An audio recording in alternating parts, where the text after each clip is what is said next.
Hello, my friends. Welcome to Rain's Kitchen and Garden. My name is Rain. Today I'm continuing with my frugal series where I share frugal tips and tricks that I use to help me save money. We could all use some help saving more money, right? Well, today's subject is pet care. As most of you know, I have 5 dogs and a cat. Having that many animals can be expensive. Feeding them is expensive, but vet bills can often be overwhelming. I'm going to talk about what I do to keep the pet expenses as low as possible and save money as I take care of my furry family. A lot of these tips fall under the category of prevention. Vet bills are very expensive, and if I can do anything possible to prevent my dogs and my cat from getting sick or getting injured, I will do this in the most frugal way that I can. So number 1 is pet food. I used to be able to feed all of my pets a home-cooked diet. I loved that. But this is when I was more financially liquid, so to speak. I've had to transition my current pets to a store-bought diet now. I believe that the higher quality pet food that you can offer your pets, the ones with the least amount of additives and preservatives and fillers, the better off they are health-wise. I did a lot of research when it came to pet food. I had a dog named Marlene. She passed away in 2021. She had crystals in her bladder, and one of the recommendations was to feed her a grain-free diet. And that was supposed to help to prevent urinary tract infections. She was prone to those, and they're associated with the crystals that she had in her bladder. So when I put my former dogs and cats on a home-cooked diet, I omitted all grains, and it worked. Marlene didn't have any UTIs anymore. So I continued the idea of feeding my pets a grain-free diet. So after all of this research, I found a pet food that is grain-free. It has whole, healthy ingredients, and it has none or very few of the additives and ingredients that can cause harm to my pet's health. Choosing what food you feed your pets is really a personal choice. And of course, it all comes down to your budget and what you can afford. I make sure that my pets have a high quality diet because I believe that this will help them to remain as healthy as possible for the longest time. Now, my cat, he has urinary tract problems, so he's on a urinary formula. For a long time, I bought the urinary formula that was offered at the vet. Those who buy pet food from the vet, you know how crazy expensive it is, right? Especially now. So I did a lot of research to find a similar quality urinary formula food for my cat that I could buy at a pet store. And I found one, and it's working very well for my cat, and I'm saving so much money. I think it's a quarter of the price of what the vet charges, and I'll put all the products in the description below. And just a note, I'm not being paid to promote these products. I just want to share what I do to feed my pets to the best quality food that I can afford on my budget. Now, because I have 5 big dogs, I go through a lot of kibble. I'd say about 5 to 6 bags a month, and these are the large 10-kilogram bags. I price shop, I have to. I'll buy their kibble online at Amazon, or I'll pick it up at PetSmart. Each month will be different depending on how expensive it is, the sales, Often Amazon is cheaper, and in my case, it's delivered right to the door. But when PetSmart is cheaper, I go to pick it up because it's often on sale on their website, while it's not on sale in the store. And I can safely say that I rarely pay full price for their kibble. I always make sure to collect points from PetSmart whenever I buy from them. And I use a credit card that has cash back. Because I spend so much money on pet food, the savings add up really, really quickly. And whenever his food is on sale, I buy more than I need because he has problems with his esophagus. He can only eat wet food. So I like to keep an eye on the prices of the canned food as well, which again, I can find both on Amazon and at PetSmart for pickup. Now, when it comes to treats, usually they just get some of their kibble as treats. They love it.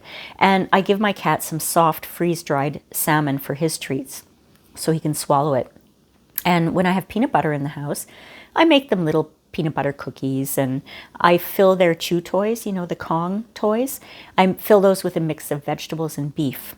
I used to add rice, but I found that a few of my dogs don't digest rice very well, so I've omitted pretty much all grains from their diet. They're doing so much better without the grains.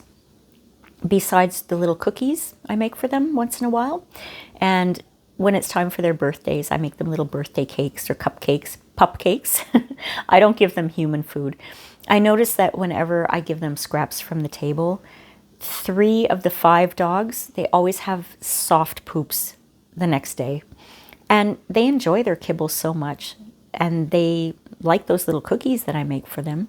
So that's what I give them, just to make sure that they always have a good digestion with healthy treats. Number 2 is supplements. As prevention for different problems that could occur, I include some supplements for the dogs. Each one of my dogs gets half of a cranberry pill every morning with their breakfast. 2 of my dogs are prone to urinary tract infections, and it's been very expensive in the past bringing them to the vet, having them examined, and putting them on antibiotics. Now, I don't like to take antibiotics for myself, so I hate putting the dogs on antibiotics.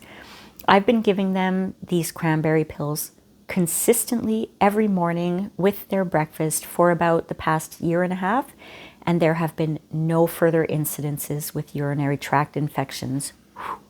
Also, one of my dogs, my little boxer pitty mix, she has issues with her knees. I started giving her, it's a combination chew pill of hemp and glucosamine, 1 pill with each of her meals twice a day, and she has no problems now. And I know when she's in pain because the poor girl will hide with her tail between her legs and she shakes. But ever since I started her on those glucosamine and hemp supplements, she's running around like a puppy. No more vet visits for her with regards to her knees. And my little Rottweiler Raven here, she also has knee problems. She had to wear a brace for the first 3 years that she was with me. But she hasn't worn a brace now in, I think, over a year. She seems to be fully healed. But if she ever shows signs of pain, I give her some of those hemp and glucosamine supplements as well. And it really clears it up quite quickly. And as I do with the pet food, I price shop for all of the supplements. That's really important. Number 3 is grooming. I have always groomed my dogs at home. I invested in some tools a long time ago that make the grooming process so much easier. Every week I check their ears. 2 of the 5 dogs are prone to ear infections due to excessive wax in their ears. So I have to make sure I check their ears every week. I purchased an otoscope to make it easier for me to look deep into their ears, just to make sure that there's no wax that I can see, that I wouldn't be able to see with the naked eye. And this has been a game changer when it comes to cleaning their ears and keeping them clean. I used it on the dogs, but on my cat as well, because he used to have problems with wax buildup in his ears as well. But since I switched him to the store-bought urinary formula, miraculously, he doesn't have any wax in his ears anymore, which is odd, but I'm happy. When it comes to nails, I trim and file their nails on a monthly basis. This gives me a chance to, take a good look at their paws and make sure that their paws are in good shape. And I invested in a little Dremel tool. It's a grinder that allows me to file down their nails.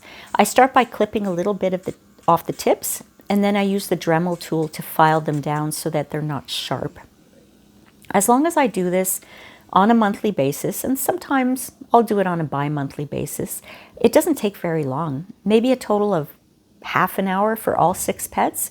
It's usually pretty easy. The only one who is afraid of her nails getting clipped is my little Miley, the boxer pitty.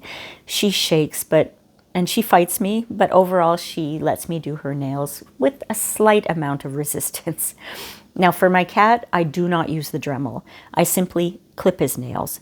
And just a note, there is a dog groomer in this area. She charges $15 for each dog to clip and file their nails. The vets charge about $30 to clip cat nails. $30! So I clip them all on a monthly basis. If I didn't and brought them, it would be over $1,200 a year to get their nails done, not including gas expense. For a few months last summer, I did bring my cat to the vet to have his nails clipped because my late husband used to be the one who took care of all the cat's nails. But I had to learn to build my confidence because I was honestly afraid of getting scratched. I really was. But now my approach with him is very calm, and I pet him and I have a little treat ready for him, so he's concentrating all of his focus on that treat instead of me clipping his nails. And the whole thing takes under a minute. It's very, very quick to do their nails when they're calm. Also, as preventative care, I brush their teeth every night. I buy a special enzymatic toothpaste. The flavor is vanilla and mint. They love it. And I have these little finger brushes, and I just kind of go over their teeth once a day. And it doesn't take off all of the tartar or the food, but it helps to prevent dental problems. Dental costs are very expensive for humans and animals because with the vets, when they do the procedures, they have to give them anesthesia, right? And it gets very pricey. I don't want to put my pets through that. So brushing their teeth every day, which takes less than 5 minutes, it helps me to keep that cost under wraps. I also brush my pets every day or every other day. Not only does this keep the pet hair from piling up all over the house, it makes them feel good, and it gives me a chance to examine their fur, their coat, and their skin.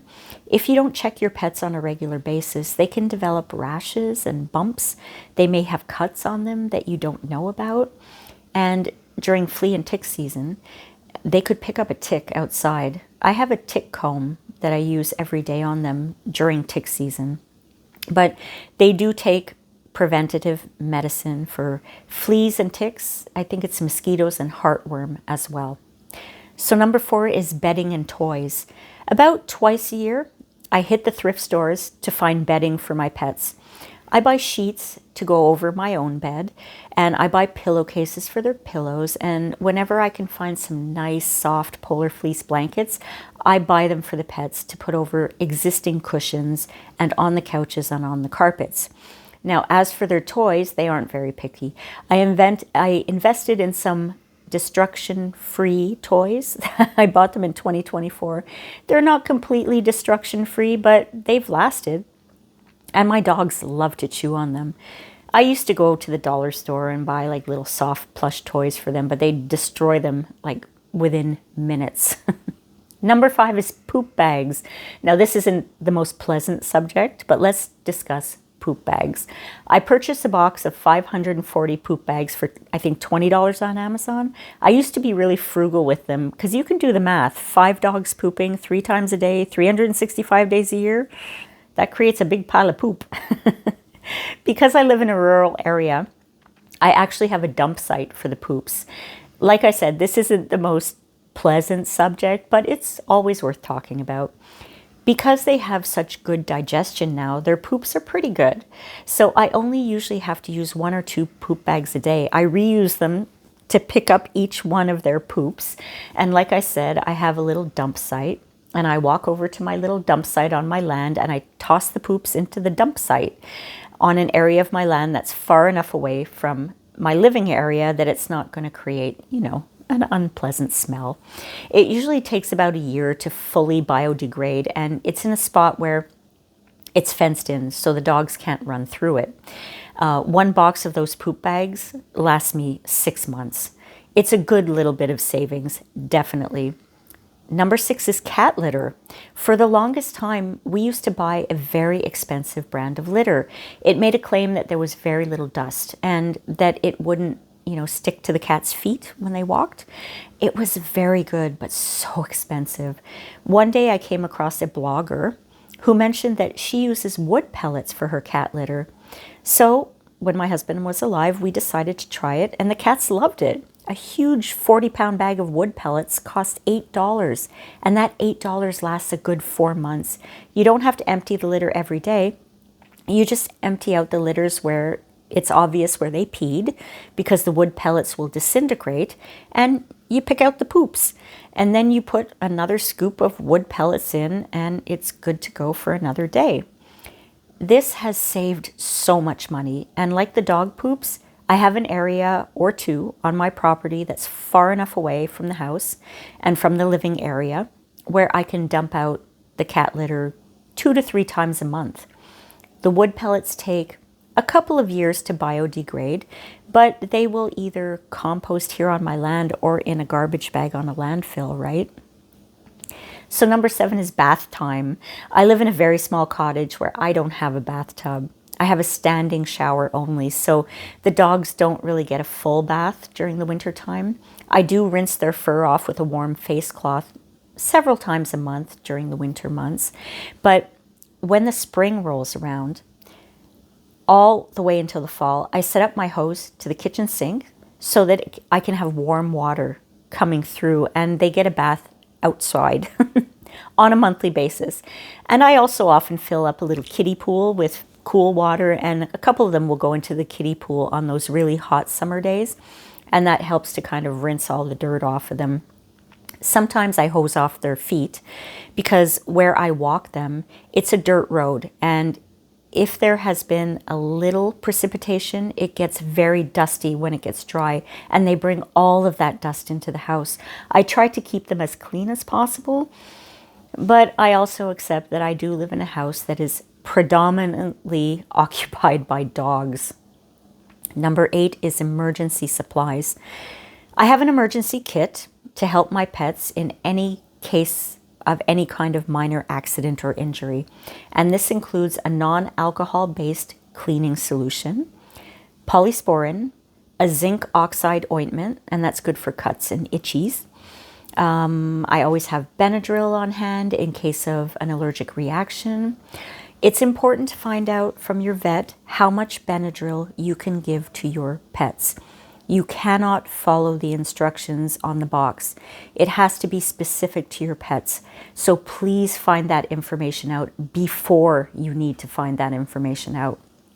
Write it down on the box so that you don't forget.